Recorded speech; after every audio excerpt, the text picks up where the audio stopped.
디모데전서 1장 12절부터 20절까지 말씀을 우리 같이 한 목소리로 같이 읽도록 하겠습니다. 함께 읽습니다. 나를 능하게 하신 그리스도 예수 우리 주께 내가 감사함은 나를 충성되이 여겨 내게 직분을 맡기심이니 내가 전에는 비방자요 박해자요 폭행자였으나 도리어 긍휼을 입은 것은 내가 믿지 아니할 때에 알지 못하고 행하였음이라. 우리 주의 은혜가 그리스도 예수 안에 있는 믿음과 사랑과 함께 넘치도록 풍성하였도다. 빛보다 모든 사람이 받을 만한 이 말이여 그리스도 예수께서 죄인을 구하시려고 세상에 임하셨다 하였도다. 죄인 중에 내가 괴순이라. 그러나 내가 긍휼을 입은 까닭은 예수 그리스도께서 내게 먼저 일체 오래 참으심을 보이사 후에 주를 믿어 영생 얻는 자들에게 본이 되게 하려 하심이라. 영원하신 왕 곧 썩지 아니하고 보이지 아니하고 홀로 하나이신 하나님께 존귀와 영광이 영원 무궁하도록 있을지어다. 아멘. 아들 디모데야, 내가 네게 이 교훈으로서 명하노니 전에 너를 지도한 예언을 따라 그것으로 선한 싸움을 싸우며 믿음과 착한 양심을 가지라. 어떤 이들은 이 양심을 버렸고 그 믿음에 관하여는 파산하였느니라. 그 가운데 후메네오와 알렉산더가 있으니 내가 사탄에게 내준 것은 그들로 훈계를 받아 신성을 모독하지 못하게 하려 함이라. 아멘. 오늘 말씀의 내용은 바울은 자신과 같은 죄인에게 보이신 그 긍휼과 은혜에 대해서 고백하면서 디모데에게 믿음을 가지고 말씀을 따라 선한 싸움을 싸우라고 권면하고 있는 내용입니다. 그렇다면 오늘 말씀 통해서 우리는 무엇을 깨달아야 할까요?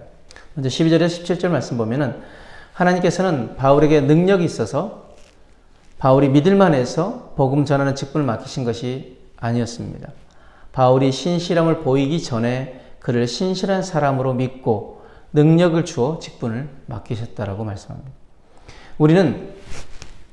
우리만 하나님을 믿는 게 아니라 하나님이 우리를 믿어주십니다. 하나님이 용서하지 못할 죄가 없고 하나님의 사랑 바깥에 있는 죄인이 없습니다.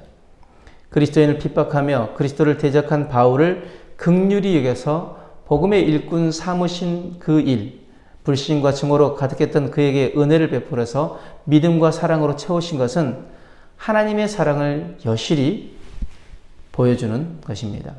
그 하나님의 한없는 사랑을. 저럼 하나님의 무한한 은혜를 입은 사람은 자기 자신을 그 은혜를 입증하는 증거로 삼습니다.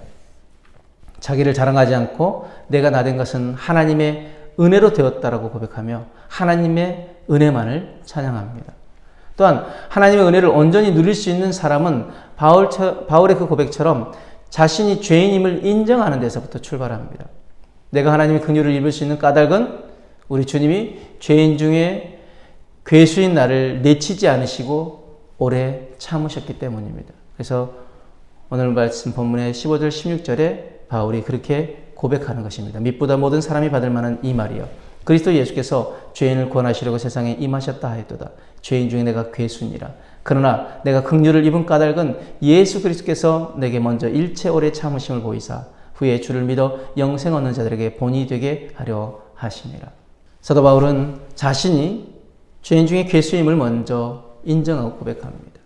그것으로 인해서 하나님의 은혜와 긍휼을 얻게 되었다고 말씀하는 거죠. 시편 32편은 우리가 너무나 잘 아는 말씀이지만 다윗이 우리의 아내 밧세바를 범하고 나서 나단 선지자에게 책망을 받고 나서 그가 참여하면서 지은 시입니다. 시편 32편 1절에서 5절 말씀을 쉬운 성경 버전으로 한번 읽어드립니다. 죄를 용서받고 잘못을 용서받은 사람은 행복한 사람입니다.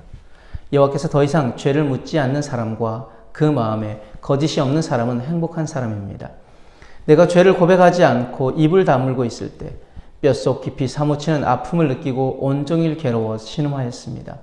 낮이고 밤이고 주께서 내 손으로 나를 짓누르시니 무더운 여름날 과일에 진액이 빠지듯 탈진하게 되었습니다. 셀라. 그래서 나는 내 죄를 덮어두지 않고 주님께 숨김없이 털어놓습니다. 지은 죄를 숨기지 않았습니다. 내 죄를 주께 고백할 것이라 내 잘못을 여호와께 아뢰리라 하고 다짐했습니다. 그러자 주님은 내 죄와 내 잘못을 용서해 주셨습니다. 셀라. 아멘. 다윗은 자신이 죄인임을 인정하고 고백하며 내 죄를 주님께 고백할 것입니다. 내 잘못을 여호와께 아릴 것입니다 라고 다짐했을 때, 그러다 주님이 내 죄와 내 잘못을 용서해 주셨다라고 고백하는 것이죠. 먼저 우리가 죄인됨을 인정하는 것, 거기서부터 구원은 출발하게 되어지는 것입니다. 또 18절에서 20절 말씀 보면 선한 싸움을 싸우라는 말은 믿음과 착한 양심을 지키라는 말입니다. 믿음과 양심, 신앙과 윤리는 불가분리의 관계에 있습니다. 믿음이 착한 양심을 창조하므로 양심을 잃어버리면 믿음도 무너집니다. 양심을 버리는 것 자체가 믿음에서 파산하는 것입니다. 그래서 이사야서 5장 20절 말씀에 악을 선하다 하며 선을 악하다 하며 흑암으로 광명을 삼으며 광명으로 흑암을 삼으며 쓴 것으로 단 것을 삼으며 단 것으로 쓴 것을 삼는 자들은 화 있을진저 라고 말씀합니다. 그렇다면 믿음 안에 착한 양심을 지키는 방법은 무엇일까요? 그 해답은 에베소서 4장 17절에서 32절 말씀에 있습니다. 그 17절에서 32절 말씀을 좀 쉬운 성경 버전으로 읽어드리겠습니다. 이제 나는 주님의 이름으로 여러분에게 강하게 권고합니다. 믿지 않는 사람들이 생각하고 행동하는 것처럼 살지 마십시오. 그들은 깨닫지 못하고 듣기도 거부하니 알 수도 없습니다. 그들에게는 하나님의 생명이 없습니다. 그들은 부끄러워할 줄도 몰라서 악한 일을 일삼고 점점 더 방탕한 생활 속으로 빠져들고 있습니다. 그러나 여러분, 그리스도에 관해 그렇게 배우지 않았습니다. 나는 여러분이 진정 그분의 말씀을 들었고 또 배웠으므로 진리 대신 그분 안에 살고 있다고 확신합니다.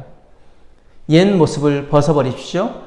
옛사람은 한없는 욕망으로 점점 더 눈이 어두워져 더 악하고 더러운 모습이 될 뿐입니다. 여러분은 마음을 새롭게 하라는 가르침을 들었습니다. 이제는 새 사람이 되어 하나님의 모습처럼 선하고 거룩하게 살아가십시오. 자, 믿음 안에 착한 양심을 지키는 방법, 먼저 선제되는 조건이 믿지 않는 사람들처럼 생각하고 행동하며 살지 말라고 말합니다. 그러면서 옛 모습을 벗어버리고 새 사람이 되어서 하나님의 모습처럼 선하고 거룩하게 살아가라고 말합니다. 그럼 그렇게 선하고 거룩하게 살아가기 위해서 어떻게 해야 하는가? 바로 행동에 대해서 나오는데 8가지가 나옵니다. 첫 번째, 거짓말하지 말기 바랍니다. 우리는 한 몸에 속한 자들이니 서로를 진실하게 대하십시오.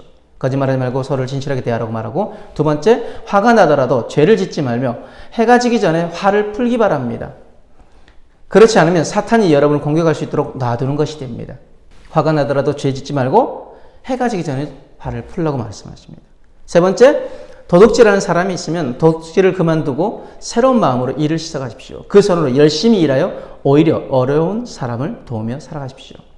도둑질 멈추고 일하여서 어려운 사람들을 도우며 살아가라고 말합니다. 그리고 말을 하려거든 네 번째, 남의 험담을 하지 말고 다른 사람을 칭찬하는 유익한 말을 하십시오. 여러분의 말을 듣는 사람들이 도움을 받을 것입니다. 험담하지 말고 칭찬하는 유익한 말을 하라고 합니다. 다섯 번째, 하나님의 성령을 슬프게 하지 마십시오. 하나님께서는 마지막 날에 여러분이 구원 받을 것을 보증하시기 위해 우리에게 성령을 보내주셨습니다. 바로 다섯 번째는 성령을 슬프게 하지 말라는 것입니다. 여섯 번째, 원한을 품거나 화를 내지 말라고 얘기합니다. 일곱 번째, 가시돋친 말로 다른 사람의 마음을 아프게 하지 말라고 말씀하십니다. 여덟 번째, 친절히 대하고 사랑과 온유함으로 하나님이 그리스도 안에서 여러분을 용서하신 같이 서로 용서하라고 말합니다. 옛 사람을 벗어버리고 새 사람이 되어서 하나님의 모습처럼 선하고 거룩하게 살아가기 위해서 우리가 해야 할 8가지. 거짓말하지 말고 서로를 진실하게 대하고, 화가 나더라도 죄를 짓지 말고 해가 지기 전에 화를 풀고, 도둑질하는 사람이 있으면 도둑질을 멈추고 열심히 일하여 어려운 사람들을 도우며 살아가고, 남을 험담하지 말고 칭찬하는 유익한 말을 하고, 하나님의 성령을 슬프게 하지 말고, 원한을 품거나 화를 내지 말고, 가시돋친 말로 다른 사람의 마음을 아프게 하지 말고, 친절히 대하고 사랑과 온유함으로 서로를 용서하며 살아가는 것. 이것이 우리가 바로 믿음 안에 착한 양심을 지키는 방법입니다. 오늘도 우리가 그렇게 살아내기를 소망합니다. 아멘. 기도하겠습니다. 사랑과 은혜 하나님, 죄인 중에 괴수인 나의 죄를 용서해 주시고 구원의 은혜를 베푸심에 감사합니다. 참 믿음 안에 착한 양심을 지키며 참 그리스도인으로 살아가는 우리의 삶이 될 수 있도록 축복하여 주옵소서. 감사하며 예수님 이름으로 기도드렸습니다. 아멘.